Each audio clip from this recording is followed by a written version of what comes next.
திருச்சி தொகுதி மதிமுக வேட்பாளர் துரை வைகோவை ஆதரித்து அமைச்சர் அன்பில் மகேஷ் பிரச்சாரம் மேற்கொண்டார். திருச்சி பழைய மார்க்கெட், முதலியார் சத்திரம், மரியம் தியேட்டர் உள்ளிட்ட பகுதிகளில் கூட்டணி கட்சி நிர்வாகிகளுடன் சென்று வாக்கு சேகரித்தார். அப்போது வேட்பாளர் துரை வைகோவை திமுக மற்றும் கூட்டணி கட்சியினர் உற்சாகமாக வரவேற்றனர்.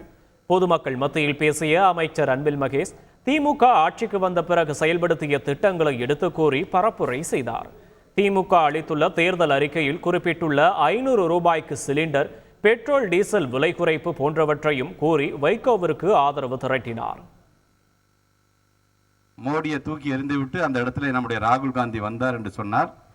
குறிப்பாக நம்முடைய அன்பு சகோதரர் துரை வைகோ தீப்பெட்டி சின்னத்திலே வெற்றி பெற்று வந்தார் என்று சொன்னால், இன்னைக்கு நீங்களாம் 1000 ரூபாய் கொடுத்து வாங்குறீங்க பார்த்தீங்களா கேஸ் சிலிண்டர், அதை 500 ரூபாய்க்கு வழங்கப்படும் என்று தமிழ்நாட்டு முதலமைச்சர் சொல்லியிருக்கிறார்.